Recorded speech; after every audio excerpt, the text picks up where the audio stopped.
آپ کو آموس نبی کے پیشے کے متعلق بتانا چاہتا ہوں کہ آموس نبی کیا کام کرتا تھا۔ پہلے یہ بتاؤں کہ بائبل مقدس میں کچھ بڑے انبیاء ہیں جن کی کتابیں بہت بڑی ہیں، جیسے اشعیاء، ارمیہ، حزقیال، دانیال، اور کچھ 12 چھوٹے نبی ہیں، صرف اس لیے انہیں چھوٹے کہا جاتا ہے کیونکہ ان کی کتابیں چھوٹی ہیں، اور ان میں ایک بہت بڑا نام آموس ہے۔ آموس کے متعلق ایک بات اور میں بتانا چاہتا ہوں، یہ یسوع مسیح سے پہلے 8ویں صدی میں 4 نبی تھے جو ایک ہی وقت میں آئے۔ 2 سلطنتیں تھیں، ایک جنوبی ایک شمالی۔ شمالی میں 10 قبیلے تھے اور جنوبی میں 2 قبیلے تھے۔ تو شمالی سلطنت میں ہوشیہ اور آموس نبوت کرتے تھے، جہاں 10 قبیلے تھے، اور جنوبی سلطنت جس کا نام یہودیہ تھا، اس میں 2 قبیلے تھے، اور اس میں اشعیاء اور میکا نبوت کرتے تھے۔ تو یہ 4 نبی، اشعیاء نبی، میکا نبی جو یروشلم کے ارد گرد نبوت کرتے تھے، اور ہوشیہ اور آموس نبی یہ شمالی سلطنت میں سامریہ میں نبوت کرتے تھے۔ شمالی سلطنت کا نام اسرائیل تھا، 10 قبیلوں والی سلطنت۔ یہ میں بات اس لیے بھی بتا رہا ہوں کہ یہ اندازہ لگایا جا سکتا ہے کہ ان 4 نبیوں کی تعلیمات میں کافی ملتے جلتے مضمون ہیں، کیونکہ ایک ہی وقت میں آئے اور قوم کے معاشرے کے ایک جیسے حالات تھے۔ اب میں بتاتا ہوں آموس نبی کا پیشہ۔ بائبل مقدس میں آموس نبی کی کتاب کے شروع ہی میں پہلی 1-2 آیات میں بتایا گیا ہے کہ وہ گولروں کا پالنے والا تھا، گولروں کا پالنے والا۔ تو میں اس پہ بات چیت کرتا ہوں۔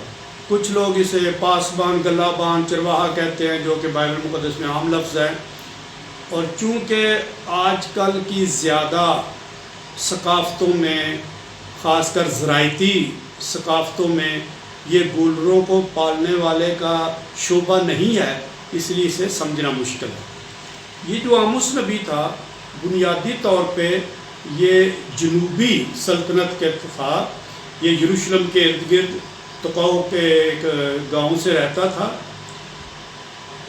اور اس کا ایک خاص پیشہ تھا۔ اس پیشے میں بہت ہی کم لوگ تھے، یعنی جیسے ماہرین ہوتے ہیں، ایکسپرٹس ہوتے ہیں، انہیں یہاں مختلف جگہوں پہ بلایا جاتا ہے۔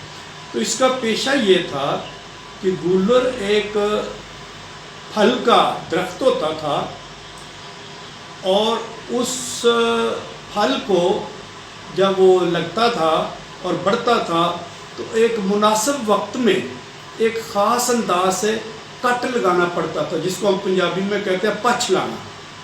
تو ایک خاص زور کے ساتھ ایک خاص جگہ پر اور ایک خاص وقت میں یہ کام کرنا ہوتا تھا، جس کی وجہ سے گولروں کی فصل بہت عمدہ ہوتی تھی۔ تو یہ کٹ لگانے میں، پچھ لگانے میں آموس مشہور تھا، اس کے فیملی کا یہ بزنس تھا، اور اس کو یہودیہ کی سلطنت، 2 قبیلوں کی سلطنت، جنوبی سلطنت سے شمالی سلطنت میں جانا پڑا۔ وہاں خدا اس پہ ظاہر ہوا، اور خدا نے کہا کہ سامرا میں جا کر نبوت کا۔